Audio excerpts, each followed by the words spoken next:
हम लोग ये आप लोग का भारत की नदियों में लेक्चर 5 है और अभी तक पिछले क्लास में हम लोगों ने सिंधु, गंगा, ब्रह्मपुत्र आदि नदियों का अध्ययन किया। अब हम लोग प्रायद्वीपीय भारत की नदियों का अध्ययन करेंगे। सबसे पहले मैंने बताया था कि प्रायद्वीपीय भारत की नदियों को दो भागों में बांटा गया है। एक पश्चिमी वाही नदियाँ,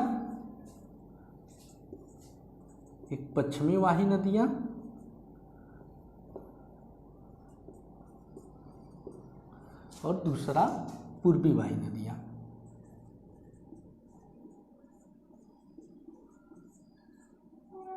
अभी मैं बताऊंगा कि पश्चिमी वाही नदियाँ क्यों कहा जाता है, पूर्वी वाही नदियाँ क्यों कहा जाता है, अभी मैं क्लियर कर दूंगा। तो दो भागों में बांटा गया है।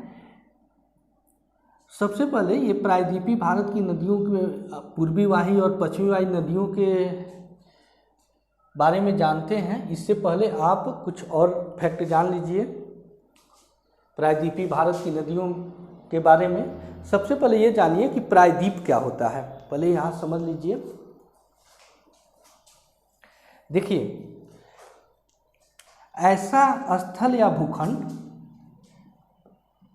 मान लीजिए कोई भी भूखंड हो, XYZ कोई भी हो, ये मान लीजिए भूखंड है जो अपने तीन ओर से समुद्र से घिरा होता है, उसी को कहते हैं प्रायद्वीप। जैसे मान लीजिए ये भूखंड है, ये तीन ओर से अगर समुद्र से ऐसे घिरा हो तो ये क्या होता है, प्रायद्वीप। मैं आगे पूरा इसको डिटेल बताऊंगा आप लोग को जब वर्ल्ड ज्योग्राफी में पढ़ाऊंगा तो इसी को प्रायद्वीप कहा जाता है। भारत के भी कुछ स्थल खंड है जो तीन ओर से समुद्र से घिरे हुए हैं, उसी को कहा जाता है प्रायद्वीप। और जो भारत के स्थल खंड को कहा जाता है प्रायद्वीपीय भारत। अब देख लीजिए ये प्रायद्वीपीय भारत कौन सा है, मैं इसको हटा देता हूं,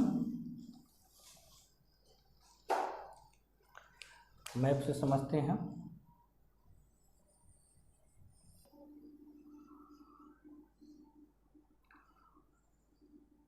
ये आपका भारत का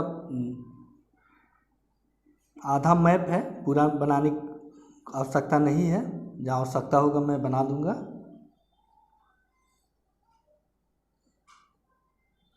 ठीक है,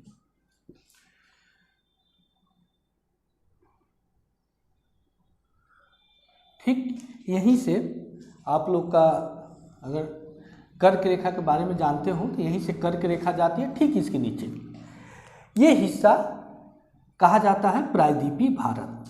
क्यों कहा जाता है, क्योंकि इसके पूर्वी भाग बंगाल की खाड़ी से बंगाल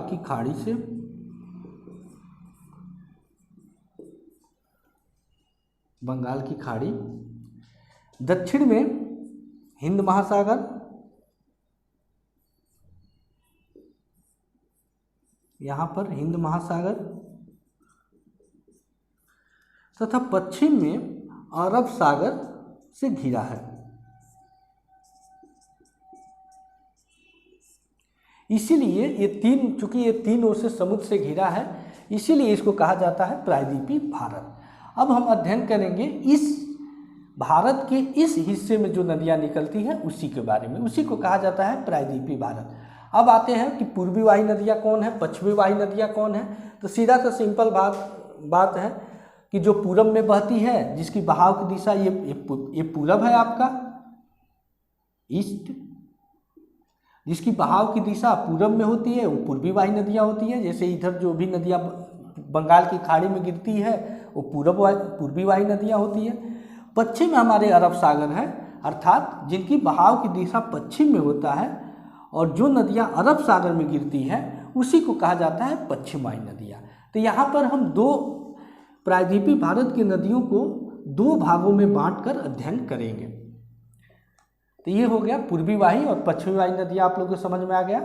अब नेक्स्ट हम चलते हैं, देखते हैं कुछ प्रायद्वीपीय भारत की नदियों की विशेषताओं के बारे में।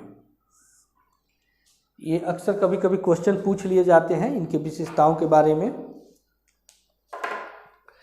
देखिए क्या है, अधिकतर नदियाँ यहाँ पर जो प्रायद्वीपीय भारत में हैं, अधिकतर नदियाँ ये पश्चिमी घाट पे कुछ पर्वत श्रेणियाँ हैं, यहीं से निकलती है, यहाँ से अधिक।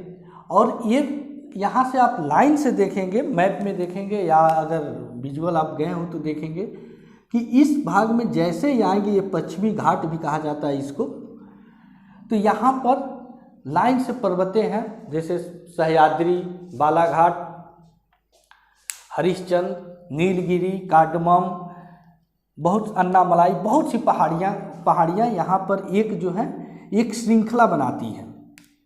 और ये एक पर्वत स्कंद का रूप है। पर्वत स्कंद वो होता है जैसे हम लोग बचपन में ऐसे जब खेलते थे तो कंधे से कंधे जोड़ते थे तो एक पूरी श्रृंखला बनता था, उसी तरह से सब एक दूसरे से जुड़े हुए हैं, किसी न किसी माध्यम से, पठारों से या किसी माध्यम से जुड़े हुए हैं।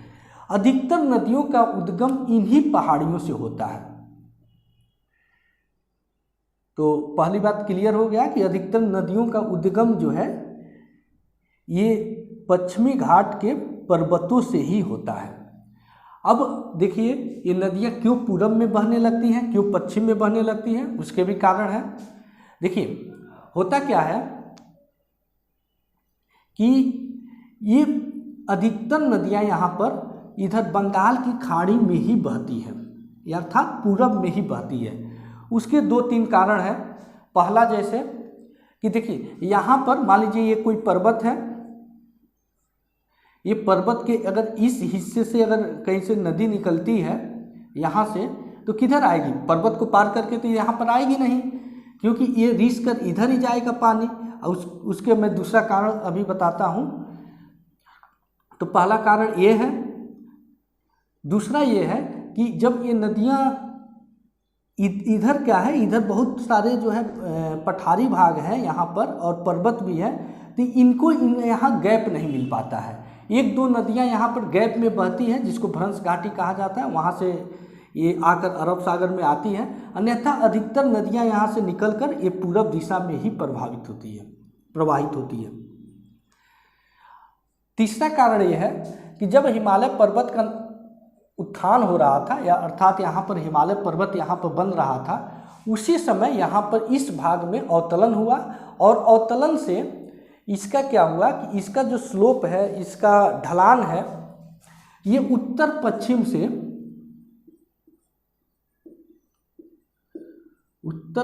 से पूर्व दक्षिण की तरफ हो गया। पूर्व दक्षिण अर्थात ऐसे हो गया, इस दिशा में हो गया। इसीलिए अधिकतर नदियाँ जब यहाँ से निकलती हैं तो उसका जो है बहाव क्षेत्र इस दिशा में होता है, इस दिशा में ऐसे होता है। तो उसका ये भी एक कारण है, क्योंकि आप लोग को एक सिंपल एक साइंस है ये कि हमेशा जो है जल या किसी तरल पदार्थ का बहाव हमेशा जो है किधर होता है, ढलानों की तरफ होता है। तो इसलिए अधिकतर नदियाँ बंगाल की खाड़ी में गिरती हैं। इसके अलावा ये नदियाँ छोटी होती है, इतनी इसकी लंबाई नहीं होती जितना मैदानी भागों में गंगा, ब्रह्मपुत्र, सिंध या उसकी सहायक नदियों का होता है। उतनी जो है इसकी लंबाई नहीं होती, क्योंकि देखिए जैसे यहाँ से निकली आकर यहाँ पर समुद्र में विलय हो जाती है, इसलिए छोटी होती है।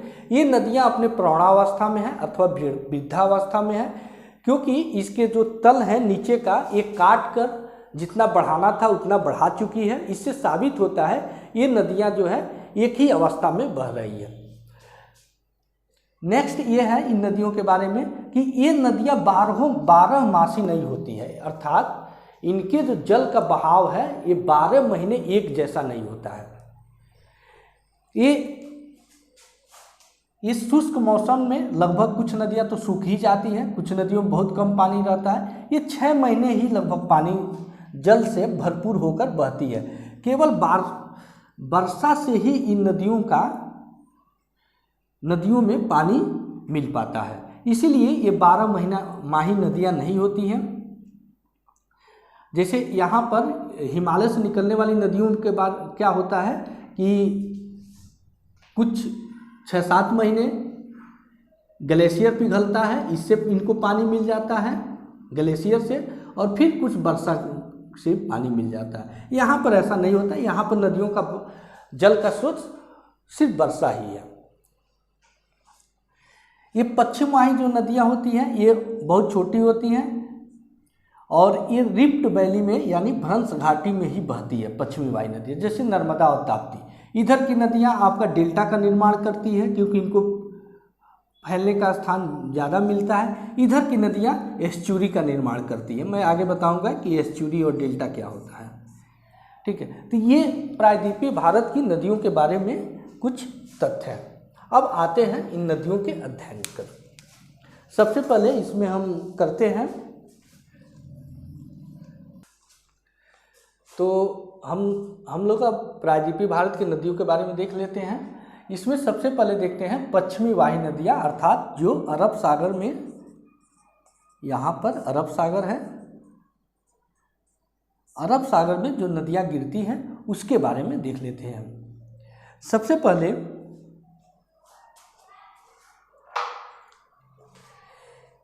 प्रायद्वीपीय भारत की तो नहीं है, लेकिन उसको अलग से नहीं, यहीं पर अध्ययन कर लिया जाता है। यहाँ पर, यहाँ से यहाँ यही अजमेर से एक नदी निकलती है, अजमेर के पहाड़ियों से, अरावली ही है। यहाँ अरावली से आपको पता ही है कि अरावली पर्वत का विस्तार अजमेर तक हुआ है। यहाँ से एक नदी निकलती है जिसको कहा जाता है लूनी। यहाँ से नदी निकलती है, ये इसको कहा जाता है लूनी, और यहाँ तक आती है, ठीक। तो ये लूनी नदी है।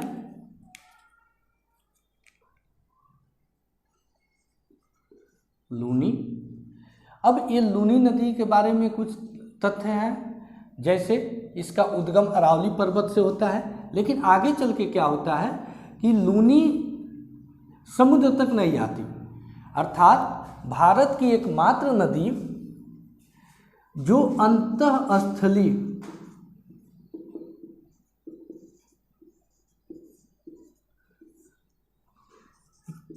प्रारूप की उदाहरण पेश करती है, उदाहरण पेश करती है। ये बहुत इम्पॉर्टेंट फैक्ट है, आप लोग कहीं इसको लिख लीजिएगा। एक भारत की एकमात्र नदी लूनी नदी है जो अंतःस्थली उदाहरण पेश करती है। ये अंतःस्थली क्या होता है? अंतःस्थली मैं बता दूं कि एक ऐसी नदी जो अपने किसी उद्गम स्थान से निकले, वो न तो समुद्र तक पहुँचे, न किसी नदी में विलय हो उसका, वो भूमि में ही या स्थल में ही कहीं विलीन हो जाए, उसी को कहा जाता है अंतःस्थली। तो ये लूनी नदी है।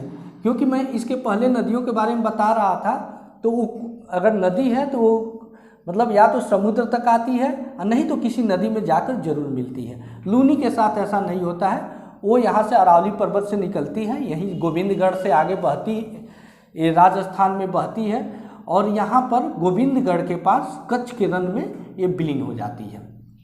तो ये लूनी नदी है। तो इसका उद्गम अरावली और विलीन कहाँ होती है? कच्छ के रण में। लूनी नदी के बाद नेक्स्ट आइए साबरमती। ये आपका साबरमती है।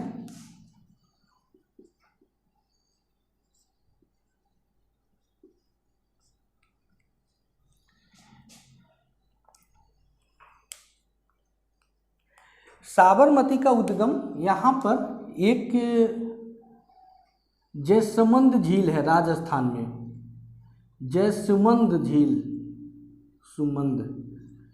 जयसुमंद झील से होता है।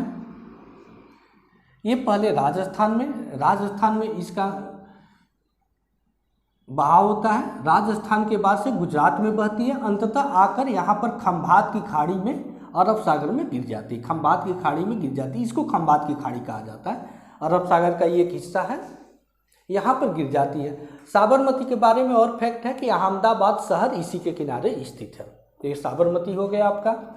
साबरमती के बाद से नेक्स्ट है नर्मदा।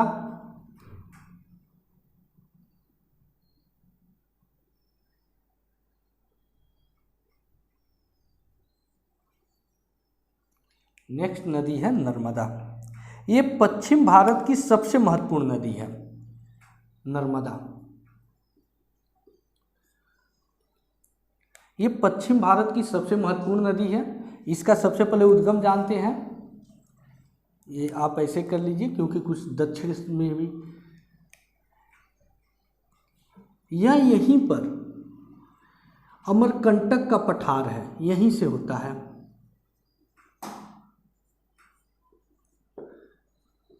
अमरकंटक का पठार, इसी अमरकंटक के पठार से नर्मदा नदी निकलती है। अब आप लोग मुझे कमेंट बॉक्स में बताइएगा, मैं पिछले क्लास में बताया भी था कि और एक कौन सी दो और नदियां हैं, आप एक ही बताना है जो मैं पढ़ाया हूं कि और कौन सी नदी है जो अमरकंटक के पठार से निकलती है। तो ये अमरकंटक के पठार से निकलती है, पहले एमपी, फिर एमपी के बाद से कुछ हिस्सा इसका महाराष्ट्र में, और फिर जो है इसके बाद ये गुजरात में बहती हुई ये आकर अंततः जो है अरब सागर में गिर जाती है। ये इसका उद्गम से लेकर विलय तक है।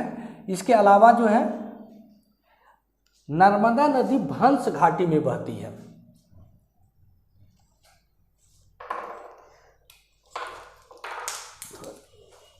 ये भ्रंश घाटी में बहती है। भ्रंश घाटी अर्थात कि दो पर्वतों या पहाड़ियों के बीच का जगह।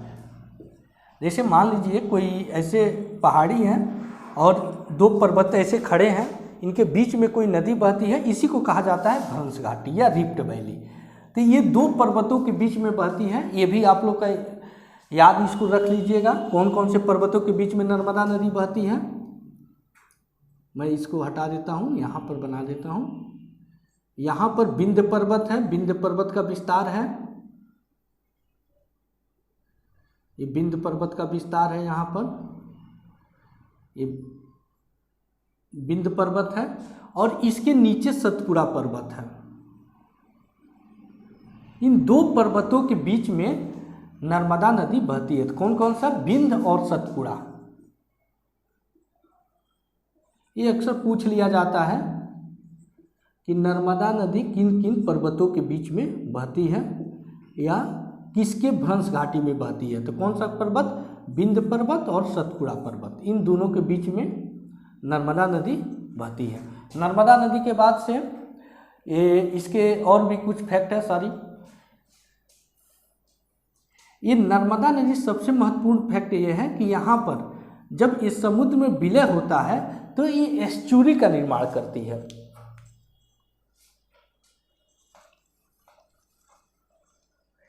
ये एस्चुरी बनाती है, एस्चुरी, या इसको हिंदी में ज्वारनद मुख भी कहा जाता है। ज्वारनद मुख। तो अगर एग्जाम में अगर ज्वारनद मुख शब्द मिले तो परेशान मत होइएगा ये क्या है, ये समझिएगा एस्चुरी है।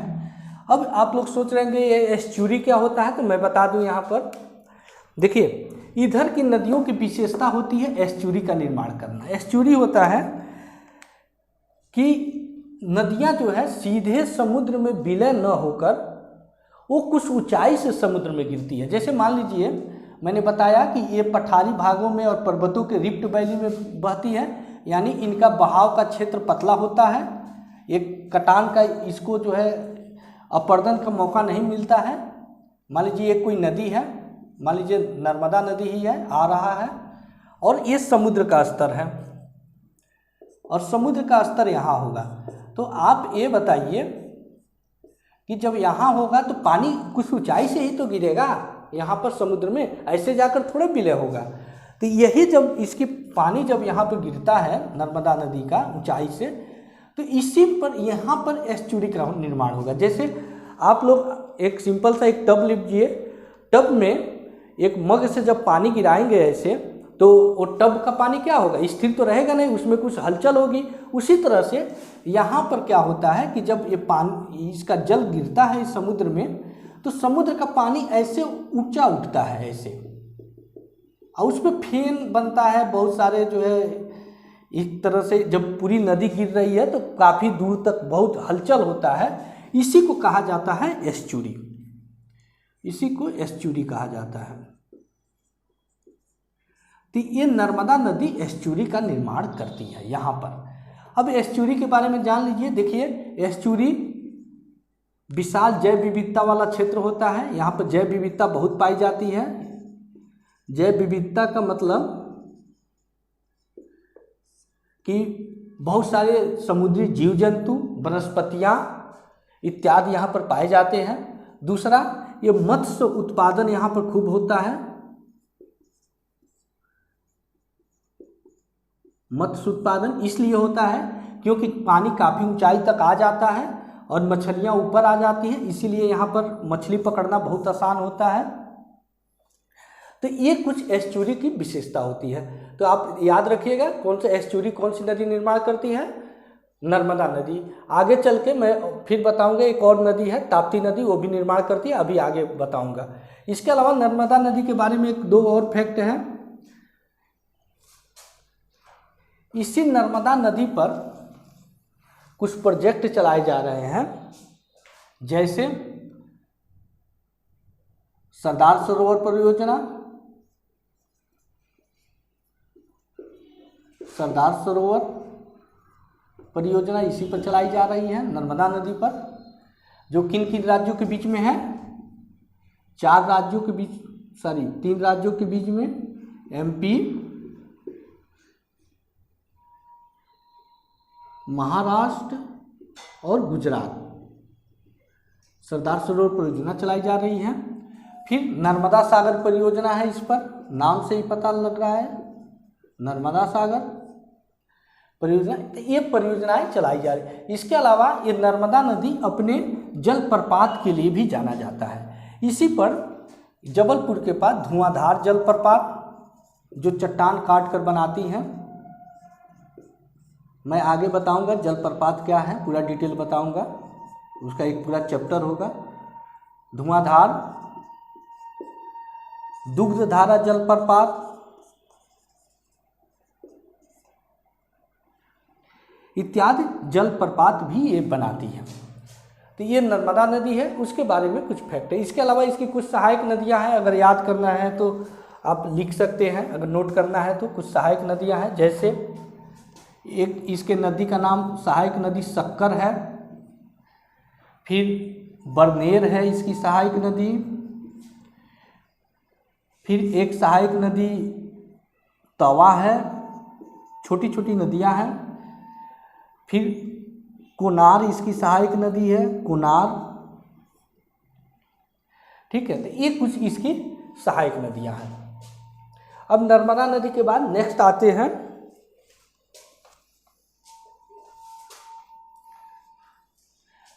जस्ट इसी के पैरेलल ताप्ती नदी।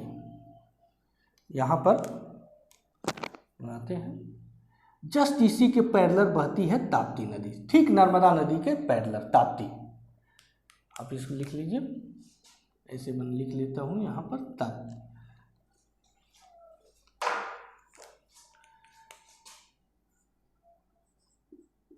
ये ताप्ती नदी है, ठीक। ताप्ती नदी, सबसे पहले इसका उद्गम देखते हैं। तो उद्गम यहाँ पर, ये यहीं पर MP में सतपुड़ा हिल्स है, सतपुड़ा हिल्स का ही एक विस्तार, राजमहल की पहाड़ियाँ हैं। यहीं पर बैतुल नामक जगह है, MP में पड़ता है बैतुल, यही बैतुल से इसका उद्गम होता है। और फिर जो है ये बहती हुई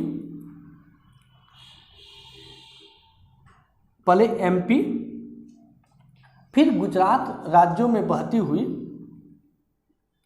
और महाराष्ट्र राज्यों में बहती हुई ये आकर अरब सागर में गिर जाती है। अब दूसरा ये है कि ये भी भ्रंश घाटी में नदी बहती है। किन किन पर्वतों के बीच में, तो ऊपर मैंने बताया ही था, ये कौन सा पर्वत है, ऊपर मैंने लिखा था यहाँ पर सतपुड़ा सतपुड़ा पर्वत में यही बताया था ना कि नर्मदा नदी बिंद और सतपुड़ा के बीच में बहती है, तो सतपुड़ा एक पर्वत हो गया और दूसरा जो है ये पर्वत है अजंता। तो अजंता और सतपुड़ा पर्वतों के बीच में बहती है, तो सतपुड़ा ऐसे लिख दिए, यहीं से इसी से काम चला लेते हैं। और अजंता, इन दो पर्वतों के बीच में ताप्ती नदी बहती है। इसके अलावा ताप्ती नदी के बारे में एक दो और फैक्ट है जो देख लीजिए। इस पर कुछ प्रोजेक्ट चलाए जा रहे हैं, जैसे काकरापार परियोजना, इसके बाद उकई परियोजना चलाई जा रही है, ये दोनों गुजरात की है, ध्यान दीजिएगा, उकई परियोजना चलाई जा रही है। तो ये हो गया ये ताप्ती नदी। तो कभी पूछ ले एग्जाम में कि ताप्ती नदी किन किन पहाड़ियों के बीच में बहती है, तो सतपुड़ा और अजंता के बीच में। अगर पूछ ले कि नर्मदा नदी किन पहाड़ियों के बीच में बहती है, तो बिंद और सतपुड़ा के बीच में, ठीक है। तो ये दोनों नदियाँ पैरेलल बहती है। इसके अलावा और कोई बहुत बड़ी नदी नहीं है। इस पश्चिमी तट, मैंने पहले ही बताया था कि पश्चिमी वाही नदियाँ बहुत कम हैं, अरब सागर में गिरने वाली बहुत कम नदियाँ हैं। यहाँ पर और कुछ छोटी छोटी नदियाँ पाई जाती हैं, जैसे मैं एक बार यहाँ मैपिंग करना बहुत ज़रूरी नहीं है, मैं यहाँ लिख देता हूँ, आप लोग नोट कर लीजिएगा, कहीं नोट करना हो तो, नहीं तो यही दो नदी महत्वपूर्ण है। देखिए यहाँ पर महाराष्ट्र में कुछ,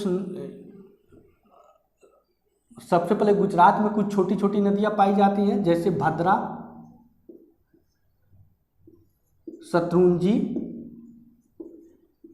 शत्रुंजी, ये दोनों गुजरात में पाई जाती हैं। इसके अलावा बैतरणी, ये महाराष्ट्र में बहती है। ये सब पश्चिम वाही नदियां हैं, ध्यान दीजिएगा। ये महाराष्ट्र में फिर मांडवी और जुआरी, ये गोवा में बहती है। गोवा एक राज्य है यहाँ पर छोटा सा, ये गोवा में बहती है। इसके अलावा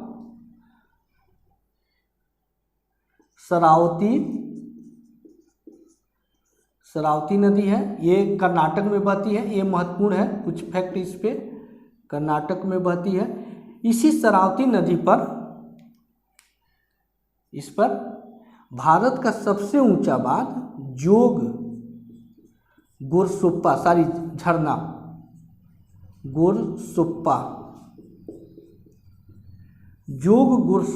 जलप्रपात या झरना स्थित है। ये भारत का सबसे ऊंचा जलप्रपात है, जलप्रपात ही लिख लीजिए। इसको महात्मा गांधी भी जलप्रपात कहा जाता है। जलप्रपात स्थित है और किस स्टेट में स्थित है? कर्नाटक में है। इसके अलावा यहाँ पर केरल में भी कुछ नदियाँ हैं, जैसे पेरियार नदी बहती है, पेरियार और भरतपुजा, ये केरल की पश्चिम वाही नदियाँ हैं, ठीक। तो ये आपकी प्रायद्वीपीय भारत की पश्चिम वाही नदियाँ हैं। अब नेक्स्ट क्लास में हम लोग प्रायद्वीपीय भारत की पूर्वी वाही नदियों का अध्ययन करेंगे।